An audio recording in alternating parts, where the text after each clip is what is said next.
नमस्कार दोस्तों, मैं हूं मनोज लांबा और आप देख रहे हैं टैक्स की पाठशाला। आज की डिस्कशन का मुद्दा है section 206 AB and section 206 CCA। दोनों सेक्शन इनकम टैक्स एक्ट में इंट्रोड्यूस किए गए, इंसर्ट किए गए बाय फाइनेंस एक्ट 2021 और ये सेक्शन ऑपरेशन में आ रहे हैं from first day of July 2021। पहले ये डिस्कस करेंगे ये सेक्शन क्या है, किस लिए लाए गए हैं और अभी रिसेंटली 21 जून 2021 को सीबीडीटी का एक सर्कुलर आया, सर्कुलर नंबर 11/2021। ये सर्कुलर क्या कहता है ये भी आपके साथ मैं डिस्कस करूंगा। पहले जान लेते हैं ये सेक्शन क्या थे, इनके प्रोविजंस क्या थे। Finance act 2021 inserted two new section. One is 206 AB which deals with TDS provisions and another is section 206 CCA which deal with TCS provision. This section takes effect from first day of July 2021. क्या कहते थे ये दोनों section, पहले समझना पड़ेगा। This section mandates tax deduction under section 206 AB and tax collection under section 206 CCA at higher rate। Tax deduction होनी है या टैक्स कलेक्शन होनी है, ये हायर रेट पे होगी। किन केसेस में?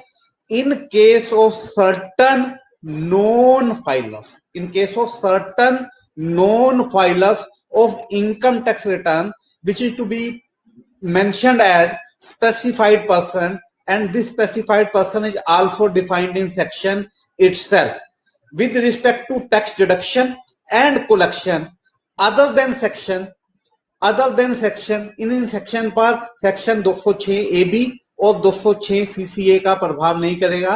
ये अदर देन सेक्शन कौन से हैं? Please note down 192, 192A, 194B, 194BB, 194LBC and 194N। यानी 6 सेक्शन ऐसे हैं टीडीएस के जिसके ये इफेक्ट नहीं करेंगे। अगेन आई एम रिपीटिंग, जिन पर इसका प्रभाव नहीं पड़ेगा, section number 192, 192A, 194B, 194BB, 194LBC and 194N। अगर आप स्पेसिफाइड पर्सन हैं और नॉन फाइलर है तो ऐसी दशा में आपका टैक्स कितना होगा sir? Twice the prescribed rate और 5%, ट्वाइस द प्रिस्क्राइब्ड रेट और 5% विच एवर इज हायर। अगर मैं इसे एक एग्जांपल से समझाऊं, मान लो कि कोई डिडक्टी ऐसा जिसका सेक्शन 194C में टैक्स डिडक्शन होनी थी और वो इंडिविजुअल है और वो स्पेसिफाइड नॉन फाइलर या स्पेसिफाइड पर्सन है जो सेक्शन के पर्पस के लिए है, तो उसकी टैक्स डिडक्शन की रेट जो 194C में है 1% ना होकर 5% होगी, 5% होगी, क्योंकि 1% का ट्वाइस कितना है दोस्तों? 2%। 2% और 5% दोनों में से ज्यादा क्या है? 5%। तो 194C में लाइबल कोई ऐसा पर्सन जिसकी टैक्स डिडक्शन 194C में होनी थी, अगर वो इंडिविजुअल टैक्स पेई है और उसने स्पेसिफाइड पर्सन की कैटेगरी में फॉल करता है, तो ऐसी दशा में टैक्स डिडक्शन 5% होगी। स्पेसिफाइड पर्सन कौन है ये भी जान लेते हैं, बहुत ज्यादा है जरूरी जानना कि specified person for the purpose of section 206 AB कौन है। Any person who has not filed the return of income, who has not filed the return of income for both of the 2 assessment year. लगातार 2 assessment year से आपने return नहीं भरी है, लगातार 2 assessment year से आपने रिटर्न नहीं भरी है। कौन से 2 assessment year? Relevant to previous year, relevant to previous year, immediately before the previous year in which tax is required to be deducted or collected. For the purpose tax is required to be deducted or collected. two previous year to be counted, are required to be those whose return filing date under subsection 1 of section 139 has expired. जिन वो 2 साल कौन से गिने जाएंगे? ये 2 साल वो गिने जाएंगे जिनकी सेक्शन 139 सबसेक्शन 1 में रिटर्न भरने की ड्यू डेट एक्सपायर्ड हो चुकी है। यानी इस साल की अगर मैं बात करूं तो असेसमेंट ईयर 19-20 और असेसमेंट ईयर 20-21, 1 जुलाई 2021 से जो शुरुआत होनी है, इसमें वो सभी लोग स्पेसिफाइड पर्सन की श्रेणी में आएंगे जिनने पिछले 2 साल से रिटर्न नहीं भरी है और जिसका टाइम पीरियड जो 1 सेक्शन 139 सब सेक्शन 1 का था वो एक्सपायर हो चुका है। तो ये कौन से लोग आएंगे? जिन्होंने असेसमेंट ईयर 19-20 और असेसमेंट ईयर 20-21 की रिटर्न नहीं भरी है। एंड दूसरी कंडीशन क्या कहती है? Aggregate of tax deducted and collected at source is rupees 50,000 or more in each of these 2 previous year. इन 2 सालों में टैक्स डिडक्टेड और collected, aggregate of tax deducted और कोलेक्टेड, मतलब मेरा 25,000 रुपए टीडीएस कटा हुआ था और 20,000 रुपए टीसीएस कलेक्ट हुआ था, तो 45,000 रुपए है। 50,000 से नीचे है, मैं नहीं आऊंगा। दोनों को जोड़ के देखना है। टीडीएस भी 30,000 रुपए का था, 35,000 रुपए का टीसीएस था, दोनों को मिला के 65,000 रुपए हो गया। अगर ये दोनों प्रीवियस ईयर में 50,000 रुपए से ज्यादा है, दोनों में याद रखना, तो आप स्पेसिफाइड पर्सन है। अगर इस स्पेसिफाइड पर्सन की डेफिनेशन की दोनों कंडीशंस को मैं केयरफुली स्टडी करता हूं तो इस कंक्लूजन पे आता हूं कि 50,000 रुपए वाली जो कंडीशन है टीडीएस प्लस टीसीएस की, इसे हमें प्राथमिकता देनी है, इसे हमें प्रेफरेंस देनी है। पहले ये देखना है कि 50,000 टीडीएस कटा था या नहीं कटा था, रिटर्न फाइलिंग का क्वेश्चन सेकेंडरी है। But both the condition has to be fulfilled simultaneously. 50,000 TDS कटा भी था, टीसीएस कटा भी था, लेकिन मैंने दोनों सालों में से 1 साल भी रिटर्न भर दी थी, तो 206 ए और 206 सीसीए के लिए मैं स्पेसिफाइड पर्सन नहीं हूं। तो आप समझ गए होंगे मैं क्या समझाना चाह रहा हूं। दोनों सालों में आपको 50,000 रुपए की टीडीएस प्लस टीसीएस की डिडक्शन को काउंट करना है। दोनों में है, अगर किसी साल में भी आपकी डिडक्शन 50,000 से कम है तो आप स्पेसिफाइड पर्सन नहीं है, लेकिन दोनों सालों में 50,000 से ज्यादा है तो आपको दूसरी कंडीशन पे जाना है कि इन दोनों सालों की जिनकी 139(1) की टाइम पीरियड एक्सपायर हो चुका है, आपने रिटर्न भरी है कि नहीं भरी। जिस दिन से ये प्रोविजन इनकम टैक्स एक्ट में फाइनेंस एक्ट 2020 ने इंसर्ट किया, उस दिन से दुविधा बनी हुई थी हमारे टैक्स डिडक्टर और टैक्स कलेक्टर में, जिन्होंने इसका ड्यू डिलिजेंस करना था। ड्यू डिलिजेंस में उन्होंने अपने आप को सेटिस्फाई करना था कि कोई डिडक्टी या कलेक्टी स्पेसिफाइड पर्सन है कि नहीं। इसके लिए लोग भिन्न भिन्न प्रकार के तरीके अपना रहे थे, अलग अलग प्रकार की प्रैक्टिस अपना रहे थे। कोई पैन नंबर से चेक करने की कोशिश कर रहा था, कोई चिट्ठी लिख के पता लगाने की कोशिश कर रहा था, कोई पिछले 2 साल की रिटर्न कॉल कर रहा था, कोई उसका पैन नंबर मंगा रहा था। हर पर्सन अपनी समझबूझ से कार्य कर रहा था कि how to make the compliance with the provisions of section 206 AB and 206 CCA। लेकिन सीबीडीटी ने सभी लोगों का ध्यान रखते हुए, इन सभी डिडक्टर्स और कलेक्टर के साथ सहानुभूति रखते हुए, उनके एक्स्ट्रा कंप्लायंस बर्डन को कम करते हुए एक नया सर्कुलर 21 जून 2021 को इश्यू किया है, सर्कुलर नंबर 11/2021, सर्कुलर नंबर 11/2021। यह सर्कुलर कहता है कि to ease the compliance burden, the Central Board of Taxes is issuing a new functionality. The Central Board of Taxes is issuing a new functionality by a name compliance check for section 206 AB and 206 CCA. This functionality is made available. This functionality is made available through reporting portal of income tax department. The tax deductor or collector feed the single PAN, मतलब single PAN भी search हो सकता है और multiple pen bulk search भी हो रही है। तो ये जो फंक्शनैलिटी है ये अवेलेबल कराएगा इनकम टैक्स डिपार्टमेंट अपने रिपोर्टिंग पोर्टल पर। रिपोर्टिंग पोर्टल कौन सा है? Project insight. प्रोजेक्ट इनसाइट आपने सुना होगा, जहां से आप एसएफटी की रिटर्न भरते थे। प्रोजेक्ट इनसाइट के अंदर ये फंक्शनैलिटी अवेलेबल रहेगी और इस फंक्शनैलिटी का यूज कर कर आप सिंगल पेन सर्च भी कर सकते हैं और बल्क सर्च भी कर सकते हैं। जैसी सर्च आप चाहेंगे वैसी सर्च आपको मिल जाएगी।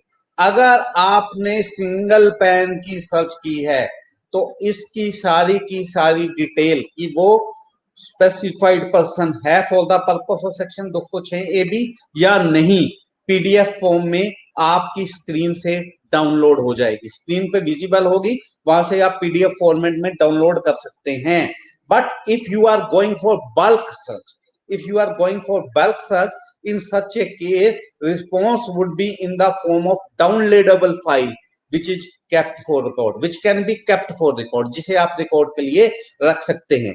तो फंक्शनैलिटी के लिए आपको किन किन बातों का ध्यान रखना है, इस लॉजिक ऑफ फंक्शनैलिटी क्या है वो भी मैं आपके हाथ ध्यान से डिस्कस करूंगा। एक एक बात को ध्यान से सुनिए रहेगा, वीडियो में लास्ट तक बने रहिएगा। अगर आपने मेरा यूट्यूब चैनल टैक्स की पाठशाला अभी तक सब्सक्राइब नहीं किया है तो इस तरह की इंपॉर्टेंट वीडियोस आपसे मिस ना हो, इंस्टेंट टाइम वीडियोस आपसे मिस ना हो, तो टैक्स की पाठशाला को अभी सब्सक्राइब कीजिए और ज्यादा से ज्यादा लोगों को इसके बारे में बताइए और शेयर कीजिए।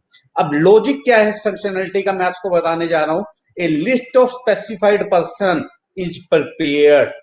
हम कह रहे हैं कि हम बनाएंगे स्पेसिफाइड पर्सन की लिस्ट को।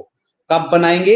As on the start of financial year 21-22, यानी 1 अप्रैल 21 की डिटेल बनाई जाएगी, एक लिस्ट बनाई जाएगी सीबीडीटी द्वारा जो स्पेसिफाइड पर्सन की डेफिनेशन में फॉल करते हैं after taking into the consideration previous year 18-19 and 19-20, or you can say assessment year 19-20 and 20-21 as of the two relevant previous year.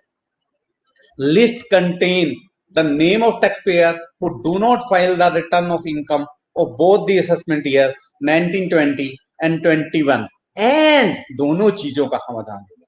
ये लिस्ट आपको उन लोगों की लिस्ट भी देगी जिन्होंने 19-20 की रिटर्न नहीं भरी है और जिनके केस में एग्रीगेट ऑफ टीडीएस और टीसीएस की डिडक्शन दोनों को मिलाकर each of the previous year में 50,000 रुपए से ज्यादा थी। तो सीबीडीटी ने बिल्कुल सही सोचा है, दोनों साल दोनों चीजें, दोनों साल दोनों चीजें।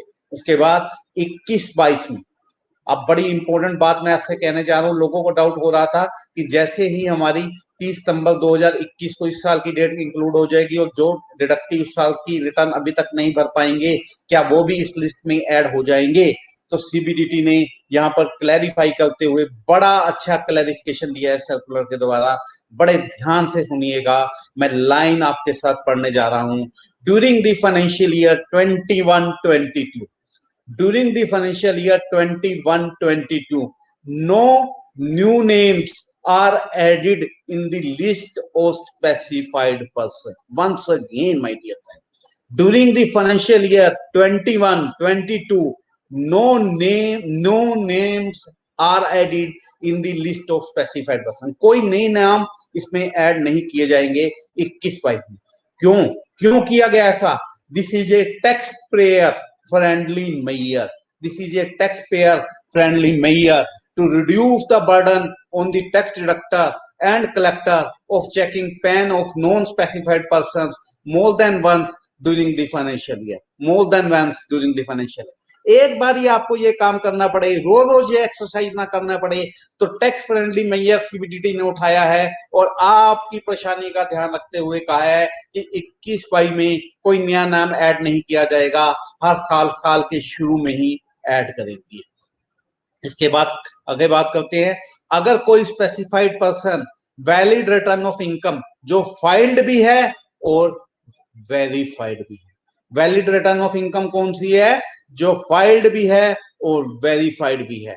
अगर कोई स्पेसिफाइड पर्सन है जिसने अपनी वैलिड रिटर्न ऑफ इनकम जो फाइल्ड और वेरीफाइड दोनों है असेसमेंट ईयर 19-20 की या 20-21 की फाइनेंशियल ईयर 21-22 में भर दी है, 21-22 में भर दी है, तो उसका नाम रिमूव्ड कर दिया जाएगा लिस्ट ऑफ स्पेसिफाइड पर्सन से। लिस्ट ऑफ स्पेसिफाइड पर्सन से उसका नाम रिमूव्ड कर दिया जाएगा। This would be done on the date of filing of valid return of income during the financial year 21-22। ये कब करेंगे? जो ड्यू डेट थी फाइलिंग ऑफ रिटर्न्स की, जो भी उसकी ड्यू डेट बनती होगी उसके केस में, वहां पर हम उसका नाम हटा देंगे दोस्तों। उसके बाद if a person files a valid return of income which is duly filed and verified for the assessment year 21-22, 21-22 में भी बात आ रही थी ना, 21-22 में मैंने अपनी वैलिड रिटर्न भर दी तो 2 साल अब कंटिन्यूसली नहीं रहे तो मेरा नाम लिस्ट से रिमूव हो जाएगा। लेकिन रिमूव कब होगा? एक्चुअल डेट ऑफ फाइलिंग और due date of filing of return for the assessment year 2021। जो भी बाद में अब उसके बाद सेम वे में if the aggregate of TDS and TCS in case of specified person in the previous year 2021 or you can say in the assessment year 21-22 is less than 50,000 rupees, is less than 50,000 rupees, his name would be removed from the list of specified person। उसका नाम भी हम काट देंगे। लेकिन ये कब कहा जाएगा? This would be done on the first day, this would be done on the first day due date under subsection 1 of section 139 of the act filing the financial year 21-22। और 21-22 के लिए ये डेट 31 जुलाई से बढ़ाकर कब कर दी गई है? 30 सितंबर 21 कर दी गई है, 30 सितंबर 21 कर दी गई है। और जिन पर्सन के केस में ऑडिट होना है तो नॉन फाइलर होने की संभावना कम है, अगर फिर भी है तो 31 अक्टूबर 21। अब belated and revise TCS and TDS return, किसी की अगर टीसीएस रिटर्न और TDS returns revise relevant financial year की 21-22 की belated and revise TCS and TDS return of the relevant financial year filed during the financial year 21-22 would also be considered for removing person from the list of specified person on regular basis। अगर कोई TDS और TCS की return किसी relevant financial year की 21-22 में हो रही है तो ऐसे लोगों के नाम भी यहाँ से हटाने के लिए ये रेगुलर बेसिस पर कंसीडर किया जाएगा, अब the deductor or collector may check the PAN in the functionality provided by the CBDT on the project insight or the reporting partner at the beginning of the financial year। उसको beginning of financial year पे list मिलेगी। He is not required to check, please underline that, he is not required to check the PAN of non-specified person during that financial year। To illustrate, let's take example, a deductor has 10,000 vendor that he deals with 10,000 vendors हैं, उसके साथ उन्हें check करनी है तो bulk search कीजिए 10,000 vendors की। 1 minute में आपके पास फंक्शनैलिटी बता देगी कि आप में से कितने स्पेसिफाइड पर्सन हैं, आपने 10,000 पर्सन के लिए चेक कराया, उसने बताया कि सिर्फ 5 स्पेसिफाइड पर्सन हैं for the purpose of section 206AB and section 206CCA, बाकी 9,995 नॉन स्पेसिफाइड पर्सन। तो नॉन स्पेसिफाइड पर्सन को आपको बार बार चेक करने की जरूरत नहीं है क्योंकि सीबीडीटी ने फ्रेंडली मेजर लिया है, क्योंकि कोई नया नाम साल के दौरान फाइनेंशियल ईयर के दौरान इस स्पेसिफाइड पर्सन की लिस्ट में ऐड नहीं किया जाएगा। यानी 1 अप्रैल 2021 को जो 9,995 लोग नॉन स्पेसिफाइड पर्सन थे वो अगले साल तक नॉन स्पेसिफाइड पर्सन ही रहेंगे। देन डिडक्टर और collector need not to check again with respect to 9,995 PAN during the financial year। There are chances that 5 PAN which are of specified person may move out of list during the financial. ऐसा हो सकता है कि 5 में से कोई निकल जाए, 5 में से कोई निकल जाए, and for there will be no need to recheck the time of making, वो भी अगले साल देखो, यानी ईयर टू ईयर बेसिस में होगा, साल के बीच में कुछ नहीं होगा। जो मैं इसके कंक्लूजन से समझ पा रहा हूं वो मैं आपके साथ डिस्कस कर रहा हूं। अगर आपका फिर भी कोई डिफरेंट व्यू हो तो आप मेरे साथ शेयर कर सकते हैं, कमेंट करके पूछ सकते हैं। इस वीडियो को ज्यादा से ज्यादा शेयर कीजिएगा, ज्यादा से ज्यादा लोगों तक पहुंचाइएगा, ताकि ज्यादा से ज्यादा लोग इस समस्या को सुलझा पाए और इस टफ कंप्लायंस से अपने आप को कंप्लायड कर पाए। अब the list would be drawn afresh हर साल, the list would be drawn afresh हर साल के शुरू में, of each of financial year, at the start of each of the financial year. The list would be drawn, again I am reading, the list would be drawn afresh at the start of each financial year, and the above process would have to be repeated. For example, at the beginning of financial year 22-23, a fresh list would be prepared with previous year 1920 and 2021, और you से assessment में गए तो 2021 और 2021-22 of two previous year assessment year. Then no name would be added in list of specified person during the financial year, and only name would be removed on the basis based on the logic given in the 3rd to 6th bullet paragraph 3। Remove हो सकते हैं लेकिन कोई नया नाम add नहीं होगा। जो रिमूवल भी होगी वो कैसे होगी वो उन्होंने ऊपर बताया है। इसके लिए एक और इंपॉर्टेंट क्लैरिफिकेशन, एक और इंपॉर्टेंट अपडेट जो सीबीडीटी ने दिया इस पर्पस के लिए, वो भी मैं आपके साथ शेयर कर सकता हूं। It may be noted that for the provisions of section 206 AB and section 206 CCA of the act, the specified person shall not include a non resident, इसमें नॉन रेजिडेंट इंक्लूड नहीं होगा, who does not have a permanent establishment in India, जिसका India में कोई permanent establishment नहीं है। Again repeating for your reference, for the purpose of section 206 AB and section 206 CCA of the act, specified person में ऐसे non resident include नहीं है जिसका भारत में कोई परमानेंट एस्टेब्लिशमेंट नहीं है। Tax deductor and collector are expected to carry out necessary due diligence in respect of specified person established by above referred functionality and to consider him as non-specified if he fall under this provision। सिर्फ ये done specified person के लिए है, non specified person को penalise करने की CBDT की कोई इंटेंशन नहीं है। तो उन्होंने डायरेक्टर और कलेक्टर्स को भी ये एक्सपेक्ट किया है कि वो इस पेनलाइज्ड प्रोविजन के लिए केवल स्पेसिफाइड पर्सन को ही पेनलाइज करना चाहते हैं, नॉन स्पेसिफाइड पर्सन पर कोई टैक्स बर्डन नहीं लगाना चाहते।